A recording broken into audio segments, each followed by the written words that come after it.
Back to my YouTube channel. It's me Ashika शतीजा।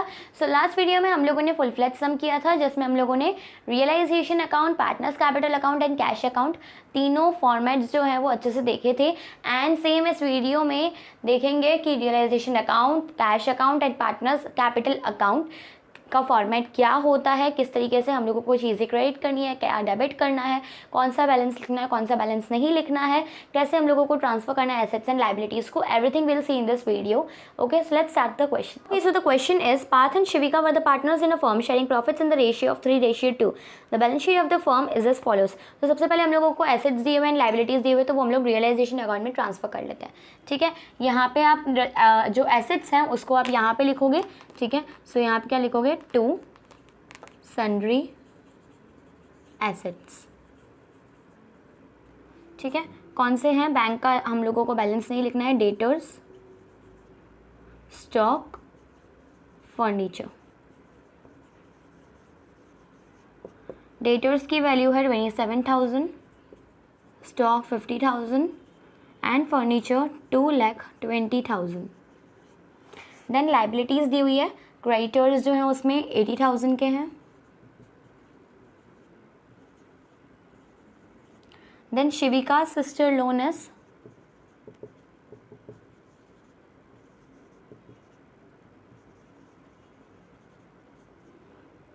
20,000। Then partners के capital दिए हैं जो हम लोग कहाँ पे ट्रांसफ़र करेंगे, उनके कैपिटल अकाउंट में। यहाँ पे आप लिख देना है by balance brought down 1,75,000 and 1,94,000। सो यहाँ पे मैं लिख देती हूँ 1,75,000 and 1,94,000. Okay, so the first adjustment is on the above date the firm was dissolved, the assets were realized and the liabilities were paid off as follows. So यहाँ पे हमारी assets and liabilities हम लोगों ने realize कर दिया है, उनकी values हमें दी हुई है और अब हमें उनकी values लिखनी है। Okay, so first is 50% of the furniture was taken over by Parth at 20% less than book value. So यहाँ पे फर्नीचर जो है उसकी वैल्यू है 2,20,000 एंड इसमें से 50% जो फर्नीचर है वो पार्थ लेके जा रहा है और कौन सी वैल्यू पे, 1,10,000 की जो हमारे फर्नीचर की वैल्यू है उसको वो और 20% बुक वैल्यू से डिस्काउंट में लेके जा रहा है। ठीक है, तो अगर कभी भी हमारे एसेट्स जो है पार्टनर लेके जाते हैं तो उसकी एंट्री क्या होती है, partners capital account debit to realisation account. ठीक है, सो पार्टनर्स कैपिटल अकाउंट कहाँ आएगा, क्रेडिट साइड पे आएगा। सो यहाँ पे हम लोग लिख लेंगे एसेट्स रियलाइज करके बाय एसेट्स रियलाइज्ड। ठीक है, सो पहला किसका नाम आएगा, बाय पार्थ्स कैपिटल। 1,10,000 का एसेट जो है वो 20% और बुक वैल्यू से माइनस करके जा रहा है। ठीक है, सो 1,00,000 का 20% कितना होगा, 22,000। ठीक है, सो 1,10,000 में से अगर हम लोग 22,000 माइनस कर देंगे, सो 1,10,000 माइनस 20 हो जाएगा 90 एंड देन 88 में हमारा जो है फर्नीचर लेके जा रहा है।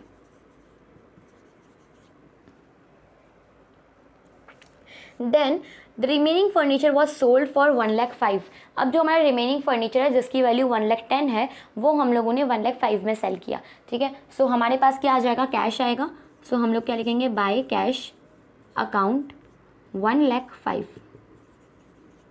ठीक है, then second adjustment, debtors realised 26,000। Debtors की वैल्यू 27 थी बट हम लोगों को पैसे कितने मिले, 26। सो यहाँ पे आप लिख देंगे by cash account 26,000। Stock was taken over by Shivika for 29,000। अब स्टॉक जो है वो शिविका लेके गई है 29,000 में, 29,000 में। सो यहाँ पे हम लोगों का पार्टनर का नाम आ जाएगा शिविकास कैपिटल 29,000। देन हम लोगों के पास शिविका सिस्टर लोन है जो हम लोगों ने विद इंटरेस्ट पे किया है, 2,000 का इंटरेस्ट पे किया। उस शिविका का सिस्टर लोन ऑलरेडी 20,000 है, उसमें 2,000 इंटरेस्ट और पे करेंगे। सो यहाँ पे आपको पहले हेडिंग देनी है, टू शिविकास सिस्टर लोन। 20,000 का प्रिंसिपल है प्लस 2,000 और हम लोगों ने इंटरेस्ट दिया है। सो 22,000 हम लोगों ने पे किया एंड ब्रैकेट में, यहाँ पे ब्रैकेट में आपको लिख देना है बैंक अकाउंट, बैंक और cash whatever you can write. Okay, then last हम लोगों को दिया हुआ है expenses on realisation amounted to 5,000। Expenses हमारे रियलाइजेशन के 5,000 है।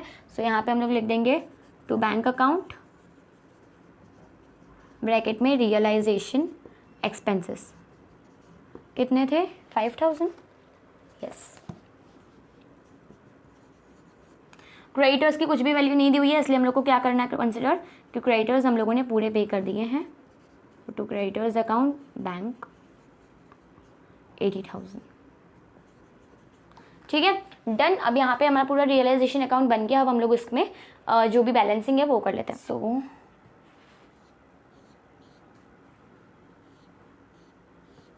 तो 4,04,000 इसका टोटल आ रहा है। ठीक है, एंड बैलेंस बच रहा है हमारा 56,000 का। ओके, एंड ये जो 56,000 है ये हम लोग किस में ट्रांसफ़र करेंगे? ये लॉस है जो कि किस में ट्रांसफ़र होगा?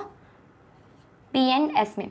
ठीक है, सो यहाँ पे पार्थ की जो वैल्यू है वो क्या आएगी? 33,600, उसको लॉस में कॉन्ट्री करना पड़ेगा, एंड शिविका को करना पड़ेगा 22,400। Clear? So this is our realisation is, यहाँ पे पहले हम लोगों ने एसेट्स एंड लाइबिलिटीज़ को ट्रांसफर किया, देन हम लोगों को एसेट्स की वैल्यू दी हुई थी जिसमें से हम लोगों को पार्थ की इन्फॉर्मेशन दी थी कि पार्थ जो है वो फर्नीचर लेके जा रहा है 50% फर्नीचर, 20% डिस्काउंट के मतलब बुक वैल्यू पे डिस्काउंट करके। तो 20% 50% हमारा फर्नीचर का हो जाएगा 1,10,000, उस पर अगर हम लोग 20% माइनस कर देंगे तो उसका अमाउंट आएगा 88,000। ठीक है, देन हम लोगों को बोला था कि हमारे जो रिमेनिंग फर्नीचर है विच वॉज ऑफ 1,10,000 उसको हम लोगों ने सेल किया 1,05,000 में। तो कैश अकाउंट 1,05,000 हम लोगों ने क्रेडिट कर दिया। देन हमारे डेटर्स रियलाइज हुए, उसकी वैल्यू थी 26,000, वो हम लोगों ने कर दी। देन शिविका हमारा जो स्टॉक है वो लेके गई जिसकी वैल्यू 29,000 में वो लेके गई, एंड उसकी वैल्यू कितनी थी? 50,000 का स्टॉक वो 29 में लेके गई है। ठीक है, देन हम लोगों को बोला था कि शिविका का सिस्टर लोन भी हम लोगों ने पे किया है विद इंटरेस्ट ऑफ 2,000, तो इसलिए हम लोगों ने 22,000 लिखा। देन बैंक अकाउंट में कुछ रियलाइजेशन एक्सपेंसेस थे तो इसलिए हम लोगों ने बैंक अकाउंट को डेबिट किया। देन हम लोगों ने जो क्रेडिटर्स हैं उसको भी हम लोगों ने पूरा पे कर दिया। ठीक है, उसके बाद हम लोगों ने बैलेंसिंग की, हमारे लॉस आया 56,000 जिसको किसने कंट्रीब्यूट किया? जिसको P&S which is Parth and Shivika, इन दोनों ने कंट्रीब्यूट किया in the ratio of 3:2। So let's make the partners capital. पहले तो ये जो लॉस है वो ट्रांसफ़र कर लेते हैं। सो यहाँ पे आप लिख लो टू रियलाइजेशन लॉस। पार्थ को हुआ है 33,600 का, एंड शिविका को हुआ है 22,400। ठीक है, यहाँ पे हमें ऐसा बोला था कि जो स्टॉक है वो शिविका लेके जा रही है और फर्नीचर जो है वो पार्थ लेके जा रहा है। ठीक है, सो यहाँ पे क्या आ जाएगा? To realisation account. सो अब पार्टनर्स के अकाउंट में क्या हो जाएंगे? डेबिट हो जाएंगे रियलाइजेशन के नाम से। ठीक है, यहाँ पे आप लिख दो ब्रैकेट में एसेट्स। ठीक है, पार्थ ने लिया है 88,000 का एसेट और शिविका ने लिया है 29,000 का। देन आपको जस्ट बैलेंसिंग करनी है एंड फाइनल अमाउंट निकालना है। ओके, सो यहाँ पे आ जाएगा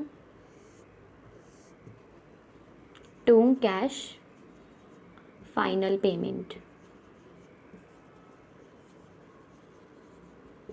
सी 1,75,000 है and 1,94,000।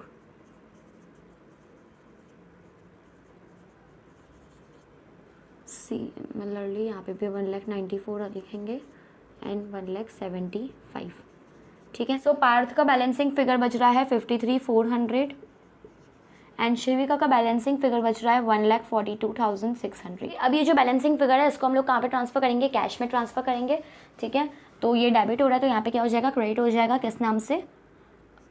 Bye Parth's capital account, we can say P's capital account, by S capital account, bracket में फाइनल पेमेंट लिखना।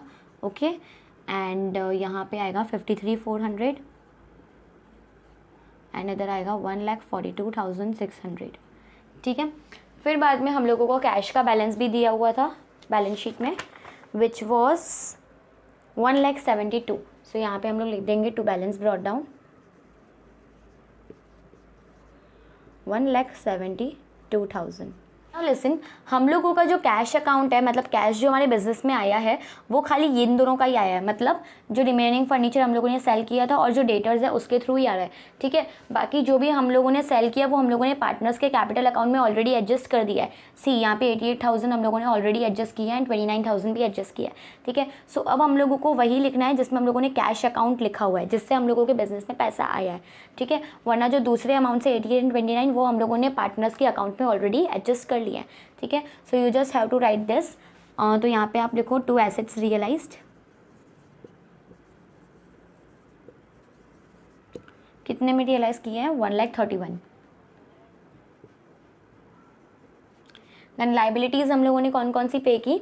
शिविका का सिस्टर लोन, ठीक है। सो यहाँ पे आ जाएगा बाय रियलाइजेशन अकाउंट, ब्रैकेट में लिख दो शिविका सिस्टर लोन। कितना पे किया था हमने? 22,000। देन हम लोगों ने क्रेडिटर्स को पे किया था 80,000। सो यहाँ पे आप लिखना है बाय रियलाइजेशन, ब्रैकेट में क्रेडिटर्स 80,000। देन हम लोगों का क्या आया था? बैंक में हम लोगों को कुछ रियलाइजेशन एक्सपेंसेस हुए थे, सो वो भी हम लोगों ने ऐसे ही पे किए थे। So by realization expenses which was of 5,000। Now हम लोग टोटल करते हैं। यहाँ पे आ जाएगा हमारा 3,03,000, ठीक है। लेट्स सी हियर 80 + 5 85, 85 + 20 1,05,000, 1,07,000, 1,07,000 + 1,40,000, नहीं 1,07,000 + 50, 1,57,000, 1,57,000 + 3,000, 1,60,000, 1,60,000 + 1,40,000, it is 3,02,600. तो 3,02,600 + 400, so 3,03,000 इसका टोटल आएगा। ओके, सो यहाँ पे हमारा कैश अकाउंट भी है, वो भी टैली हो गया। रियलाइजेशन अकाउंट मैंने समझा दिया था कैसे बनाया था। जो भी हमारे लॉस जो है वो हम लोगों ने यहाँ पे ट्रांसफ़र किया। हमारे पार्टनर्स ने जो एसेट्स टेक ओवर किए थे उसको हम लोगों ने पार्टनर्स के अकाउंट में एडजस्ट कर दिया, क्योंकि यहाँ पे हम लोगों ने पार्टनर का नाम लिखा हुआ था, सो वो पार्टनर के अकाउंट में ही एडजस्ट होगा, और जो कैश का नाम लिखा हुआ था वो कैश अकाउंट में एडजस्ट हुआ, ठीक है।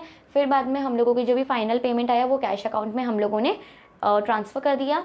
एंड जो हमारा बैलेंस दिया हुआ था कैश का वो हमने लिखा, एसेट्स की रियलाइज्ड वैल्यू लिखी, एंड देन हम लोगों ने जो लाइबिलिटीज़ पे ऑफ की वो लिखा, ठीक है। जैसे ही हम लोगों ने ये सब कंप्लीट किया तो हमारा कैश अकाउंट जो है वो टैली हो गया। ओके, सो अगर आपको इस क्वेश्चन में कुछ भी डाउट हो तो आप मुझे कमेंट सेक्शन में कमेंट कर सकते हो। एंड अगर आपके लिए वीडियो यूजफुल रहा हो तो उसको लाइक करना, शेयर करना और सब्सक्राइब करना। Meet you in the next video, bye.